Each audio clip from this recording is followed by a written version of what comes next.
सोहेल, बड़ी टीम्स हम जब बात करते हैं, मतलब हम ऑस्ट्रेलिया, इंग्लैंड, इंडिया, इन टीम्स की जब बात करते हैं, इनको जब कहीं थोड़ी सी स्निफ मिलती है जीत की, उसके बाद दे नेवर लुक बैक। और यही जिस तरह अभी वसीम ने बात की है कि जिस तरह वो पहुंचे सुपर 8 में with ifs and buts, and then now पहला match setting a statement in super 8 कि हम आ गए हैं, we are ready for the game and we are ready on this level.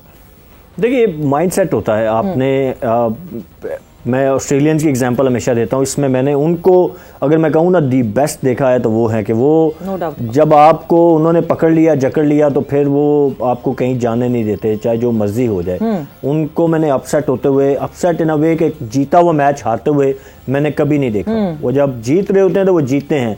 बहुत रेयर ही कोई, मुझे तो मैच याद नहीं पड़ता कि आप कहें कि एक विनिंग सिचुएशन से जैसे हम नॉर्मली हार जाते हैं ना, उसमें हम सब शामिल हैं। मैं भी खेलता रहा तो हम भी कई मैचेस जीते हारे हैं, बट उनका ये हमेशा से रहा क्वालिटी हमारी। हाँ जी।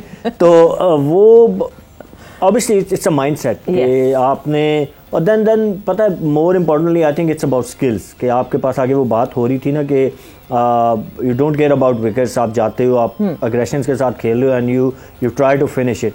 तो उस ट्राई टू फिनिश के लिए आपके पास रिसोर्सेज का होना भी बड़ा ज़रूरी है कि whether you have all the weapons in your bag और नॉट।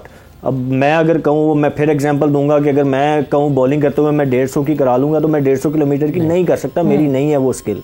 ठीक है, तो अब आप हमें बेसिकली अब मॉडर्न डे क्रिकेट के हिसाब से अपने आप को चेंज करना पड़ेगा थ्रू आउट। मैं किसी एक इंडिविजुअल की बात नहीं करूंगा, फिर ऑब्वियसली रिलेट कर रहे हैं हम उस चीज़ को, पाकिस्तान क्रिकेट से हम रह नहीं सकते, ऑब्वियसली वो तो करेंगे।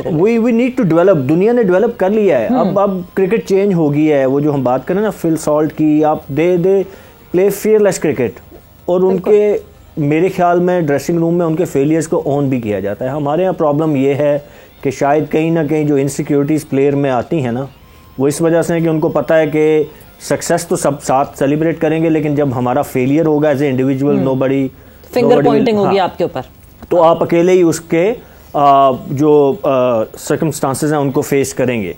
तो ये एक चीज़ हमें एज ए, अगर आप मैं क्रिकेट बोर्ड की बात करूँ या एज ए नेशन बात करूँ, तो हमें थोड़ा सा इस चीज़ को भी फिगर आउट करने की ज़रूरत है। बाकी टीमें अगर वो कर रही हैं ना, फीयरलेस क्रिकेट खेल रही हैं, तो उनको पीछे से पुश भी मिलती है कि ठीक है जी, go play, we will own your failure and success. बिल्कुल, ऐसा नहीं होगा कि जब आप फेल होंगे तो हम आपको छोड़ देंगे, भाई let's you face it.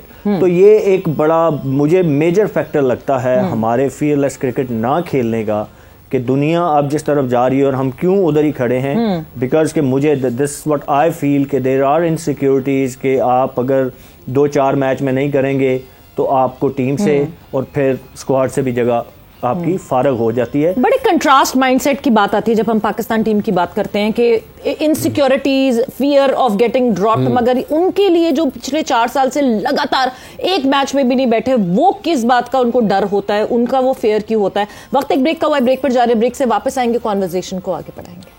And welcome back to जोर का जोर T20 वर्ल्ड कप 2024 स्पेशल। बात हमारी हो रही थी जो वेस्ट इंडीज और इंग्लैंड का मैच हुआ और किस तरह डोमिनेंट परफॉर्मेंस इंग्लैंड की तरफ से देखिए, डीप ले जाने की कोशिश, इनसिक्योरिटीज़ की भी आपने बिल्कुल आखिर में, ये जो खिलाड़ी हैं अगर इतने ज़्यादा इनसिक्योरिटी 4-4 साल तक खेलने वालों को, चूँकि वो पाकिस्तान पर बात आ गई, अब क्या करें, इधर से जाएं उधर से जाएं, पाकिस्तानी अगर पाकिस्तान की टीम वर्ल्ड कप से बाहर हुई है तो अदम तहफ़्फ़ुज़ का जो एहसास है अगर 4 साल तक खेलने वालों को। एक वैसे मुझे, क्योंकि वसीम साहब यहाँ पे बैठे हैं, सोहेल भी बैठे हैं ना, तो वसीम साहब, वो सोहेल साहब कहते हैं वसीम भाई इंच कर दें, तो वो जाइए तड़ा हासा निकलने लगा सी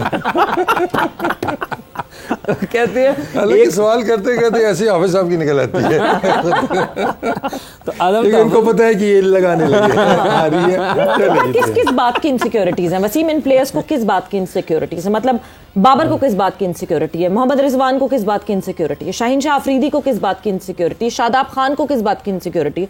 ये वो 4 प्लेयर्स हैं जो हम पिछले 4 साल से लगातार किसी सीरीज में, एक अफगानिस्तान की सीरीज के अलावा किसी सीरीज में ये प्लेयर्स नहीं बैठे। छोटी से छोटी टीम हो जाए, छोटी से छोटी टीम के खिलाफ की सीरीज हो जाए, ये लोग नहीं बैठे। इनको अगर ये इतना कंट्रास्ट ये लगता है ना, जब ये होता है कि ये प्लेयर्स इनसिक्योर हैं अपनी जगह के लिए, ये प्लेयर्स कैसे इनसिक्योर होते हैं अपनी जगह के लिए, जबकि ये प्लेयर्स लगातार पाकिस्तान टीम को रिप्रेजेंट कर रहे हैं और इनकी वजह से बहुत सारे प्लेयर्स डोमेस्टिक में बुढ़े हो गए, तो फिर किस बात की इनसिक्योरिटी?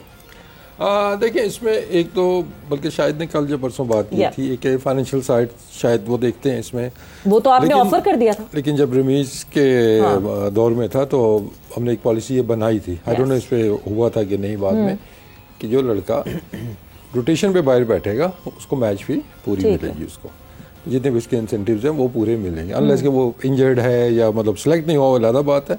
लेकिन अगर हम रोटेशन पे करते हैं तो उसको वो पैसे दिए जाएंगे। पर्सनली आई एम नॉट, मतलब मैं इस चीज़ के वो फेवर में नहीं हूँ, ठीक है, पर्सनल इन चीज़ों के ऊपर परफॉर्मेंस बेस्ड जो आपके इवन जो है ना रन्स के ऊपर, सेंचुरीज के ऊपर कुछ बोनसेस, आई डोंट नो अभी वो हैं कि नहीं, पहले ये भी होते थे। पर्सनली आई डोंट सी के उनकी कोई सेंचुरी के ऊपर बोनस, हाँ, तो मैच आप हार रहे हैं और उसमें सेंचुरी की और आपको उस पर मिल रहे हैं, ये चीज़ भी नहीं होनी चाहिए थी।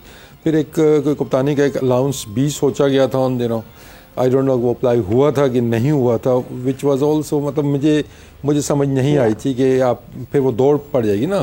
रमीज साहब के दौर में हुआ था, उस दौर में ये बात, उस दौर में जब वो खेलते थे, उस दौर में भी कोई एक स्लैब बना था कि यहाँ पर जीतेंगे तो खिलाड़ियों को इतने पैसे तकसीम होंगे, यहाँ पर जीतेंगे तो वो जब इस तरह का नहीं मेरे नॉलेज में, ये दो चीज़ें मेरे नॉलेज में थी कि नहीं, जब वो खेला करते थे ना उन दिनों में भी इस किस्म की एक तकसीम हुई थी कि ये जो सीनियर्स हैं वो एक बना था एक फॉर्मूला नहीं, उसमें तो ये होता था मैच फी के हिसाब से, उसके तो सीनियर्स को ज्यादा मिलेंगे और मतलब एक मैच के अगर मुझे मतलब आई रिमेंबर कि अगर 25,000 रुपये मिलते थे तो शायद वो किसी सीनियर प्लेयर को वो 2-2.5 लाख या मतलब इतना फर्क आ जाता, तो वो पर मैचेस कितने मैचेस खेला हुआ है स्लैब्स, वो भी मतलब अजीब सा ही वो था, मतलब हाँ जी, उन्होंने कहा जी अगर हमें तो बड़ा अजीब सा वो लगता था। अभी हमें 25,000 मिल रहे हैं तो देखते हैं 5 लाख मिल रहे हैं उसी मैच के, एक ही मैच के, ठीक है ना। लेकिन उस टाइम पे सेंट्रल कॉन्ट्रैक्ट्स भी नहीं थे ये वो ना। लेकिन अब ये है कि देखें क्रिकेट में वैसे आप फाइनेंशियल साइड देखते हैं तो बहुत पैसे वैसे ही आ गए हैं अब ना।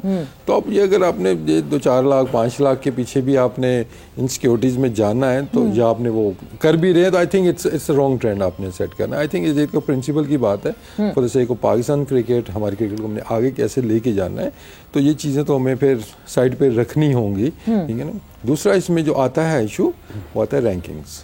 ठीक, हम जब तक इस कॉम्प्लेक्स से नहीं निकलेंगे कि हमारी जो पर्सनल रैंकिंग है आईसीसी की वो मैटर करेंगी, ये सबसे बड़ा हर्डल ये है। इसमें कोई पैसा ये चीज़ें इन्वॉल्व नहीं है कि आप मैचेस नहीं खेलेंगे, दूसरे लड़के खेलेंगे, क्योंकि ये बात मेरे सामने एक मतलब जब एक मीटिंग हो रही थी तो हमने मतलब सकला ने आइडिया एक थ्रो किया था कि 70-30 का एक फार्मूला उसने बनाया था कि 70% हमारे मेन प्लेयर्स खेलेंगे, 30% चांसेस हम अपकमिंग लड़कों को देंगे, तो वो मिक्स एंड मैच करते रहेंगे पूरा। एक उसमें एक वो उसका वर्कआउट उसने किया हुआ था। तो उसका जो पहला क्वेश्चन ही आया था ना, हमारी रैंकिंग का क्या होगा, हमारी पर्सनल रैंकिंग्स का क्या होगा। तो मैं उसी टाइम उठ गया था वहाँ से, मैंने कहा that's a mindset we have. तो एक तो ये कि उस जब ये पॉलिसी बन रही थी शायद उसमें किसी प्लेयर को होना नहीं चाहिए था, मेरा पॉइंट ये था कि पॉलिसी डिसीजन था, ये पॉलिसी डिसीजन है, इसमें किसी प्लेयर का या टीम के बंदे का होना जरूरी था ही नहीं, ना उनसे पूछा जाना चाहिए था। ये गलत ट्रेंड हमने खुद सेट की है। सेंट्रल जो चीज खुद डिसाइड करनी है वो तो खुद ही डिसाइड करनी है। सेंट्रल कॉन्ट्रैक्ट्स की लिस्ट मतलब मैंने बना के दे दी और उसके बाद मैंने देखा इसमें 1-2 लड़के हैं, मैंने कहा ये कहाँ से आ गए, वो रिक्वेस्ट आई थी टीम की तरफ से, तो मतलब वो हमने कर दी है। तो मैं I was surprise, obviously I was not the final authority, you know.